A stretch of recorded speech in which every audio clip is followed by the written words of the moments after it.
ঘরে চাইলে খুব সহজেই কিন্তু মুখ বদল করে নেওয়া যায়।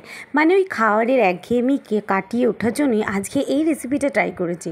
আচ্ছা দেখো তো, এই রেসিপিটা তোমাদের কার কার ভালো লাগে? আশা করছি প্রত্যেকের ভালো লাগবে। তার কারণ হচ্ছে রোজের ভাত থেকে একটুখানি অন্যরকম, তার জন্য কিন্তু প্রথমে গরম মশলা আমি ভেজে নিয়েছি। এখানে দুধের মধ্যে কেশর দিয়ে দিয়েছি, নিয়ে নিয়েছি টক দই বড় 2 চামচের মতো, নিয়ে নিয়েছি গোলাপ জল, কেওড়া জল আর একটুখানি ফ্লেভারের জন্য ফ্লেভার নিয়ে নিয়েছি মিঠা আতর। তার সঙ্গে নিয়ে নিয়েছি একটুখানি কাঁচা লঙ্কা, রসুন আর আদা। এই সামান্য একটু মশলা দিয়েছে আজকে এত মজার একটা রেসিপি, তাও আবার প্রত্যেকের মনকে কিন্তু খুবই জয় করবে। আর এই রেসিপিটা খুব ঝটপট হয়ে যাবে, 15 থেকে 20 মিনিটের মধ্যেই কিন্তু রেসিপিটা হয়ে যায় জোগাড় করে নিলে। আর খুব ঝটপট রান্না করার জন্য এখানে একটু কেশর নিয়েছি। চলো আজকে রেসিপিটা শেয়ার করি।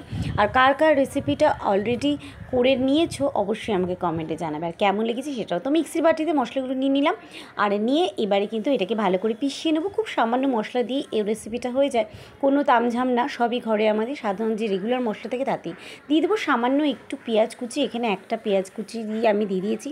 আর এবারে কিন্তু কড়াইয়ের মধ্যে দিয়ে দেবো তেল। ততক্ষণ মিক্সির মশলাটা গুঁড়ো করে নিয়ে ওই কড়াইয়ের মধ্যে দিয়ে দিলাম এখানে 2টোর মতো পেঁয়াজ কুচি আমি ভেজে নিচ্ছি।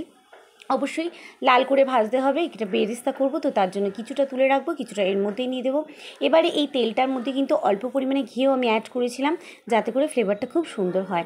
আর এটা আমি টোটালি এত তাড়াতাড়ি হবে চিন্তা করতে পারবে না, সাধারণত অনেকটা সময় লাগে, অনেক বাসন কোসন হয়, শুধু একটা মাত্র বাসনের মধ্যে রেসিপিটা হয়ে যাবে।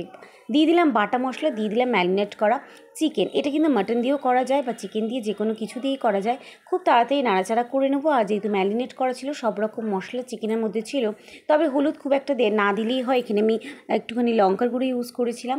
আর এবারে তেল ছেড়ে দিয়েছে। চিকেন কিন্তু এখানে 50% ডান করে নিতে হবে, মানে ভাজা ভাজা কষে নিতে হবে। 50% চিকেন হয়ে গেলেই কিন্তু কমপ্লিট হয়ে গেল। আর এটা করতে বেশিক্ষণ লাগে না। দিয়ে দিলাম অল্প একটু চিনি, আর এর মধ্যে কিন্তু বাকি যে মশলাগুলো আছে সেগুলো আমি দিয়ে দেবো।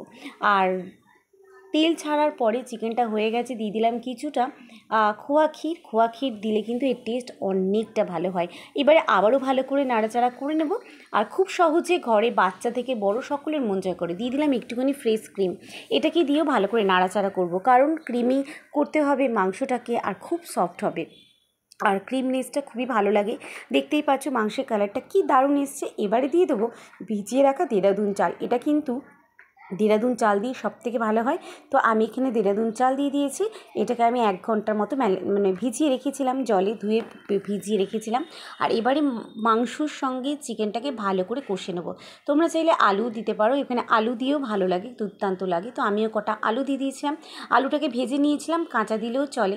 আর এবারে কিন্তু মাংসটা হয়ে গেছে, চাল দিয়ে নাড়াচাড়া করে দিয়ে দিলাম কেশর দিয়ে ভিজিয়ে রাখা দুধ, তাতে অনেকটা পরিমাণ সরও ছিল। সরটা কিন্তু এই যে টেস্টটা খুবই সুন্দর আসে।